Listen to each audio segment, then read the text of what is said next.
লোকসভা নির্বাচনে আগে territorial council হচ্ছে। আসন্ন লোকসভা নির্বাচনে আগেই এডিসি টেরিটোরিয়াল কাউন্সিলে উন্নীত হচ্ছে। মহারাজ প্রদ্যুৎ কিশোর মাণিক্য দেববর্মা দাবি পূরণ হতে যাচ্ছে বলে বিশেষ সূত্রে জানা গেছে। গ্রেটার ত্রিপুরাল্যান্ড গঠন, ত্রিপুরা উপজাতি এলাকা স্বশাসিত জেলা পরিষদে সরাসরি অর্থ প্রদান, রোমান হরফ চালুসহ বিভিন্ন দাবিতে প্রদ্যুৎ কিশোর মাণিক্য জনজাতিদের সাংবিধানিক অধিকার আদায়ে সোচ্চার হয়।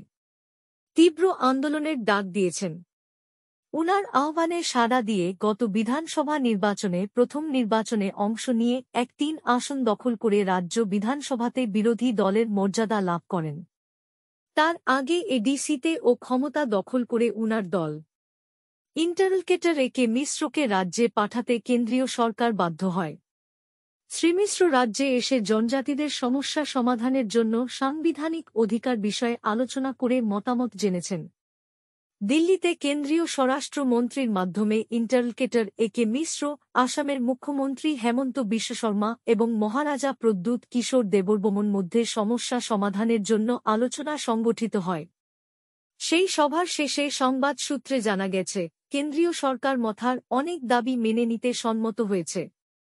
গ্রেটার ত্রিপুরাল্যান্ড পরিবর্তন করে টিটিএডিসি নাম এবং ক্ষমতার পরিবর্তন হচ্ছে। ত্রিপুরা টেরিটোরিয়াল কাউন্সিল এবং ৩০টি আসন থেকে বেড়ে ৫০টি আসন করা হবে, যার মাধ্যমে সকল জনজাতি সম্প্রদায়ের জনপ্রতিনিধি থাকতে পারে। সেই লক্ষ্যে আসন সংখ্যা বৃদ্ধি করার প্রস্তাব রয়েছে। ২০১৮ সালে রাজ্যে বিজেপি সরকার ক্ষমতায় আসার পরপরই এডিসি ক্ষমতা এবং আসন সংখ্যা বৃদ্ধি করার প্রস্তাব কেন্দ্রীয় সরকারের কাছে পাঠিয়ে দেয়। ক্ষমতা বৃদ্ধির সাথে সাথে কেন্দ্রীয় সরকার সরাসরি এডিসিকে অর্থ প্রদান করতে পারবে। এই দাবিগুলো আসন্ন লোকসভা নির্বাচনে আগে মিটাতে হলে লোকসভা চলতি অধিবেশনেই বিল উত্থাপন করতে হবে। এই জন্য সংবিধান সংশোধন করতে হবে। তারপর রাজ্যসভায় বিল পাশ করার রাষ্ট্রপতি অনুমোদন দেবার পর তার কার্যকারিতা আরম্ভ হবে। এখন দেখার চলতি অধিবেশনে কেন্দ্রীয় স্বরাষ্ট্রমন্ত্রী বিল পেশ করেন কিনা। রাজ্যের লোকসভা ২টি আসন বিজেপি জন্য গুরুত্বপূর্ণ।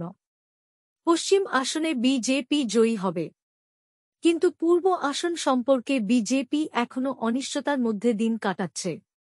দলের মর্যাদা বাঁচিয়ে রাখতে মথার সাথে বিজেপিকে সমঝোতায় যেতে হবে বলে অভিজ্ঞ মহলের অভিমত।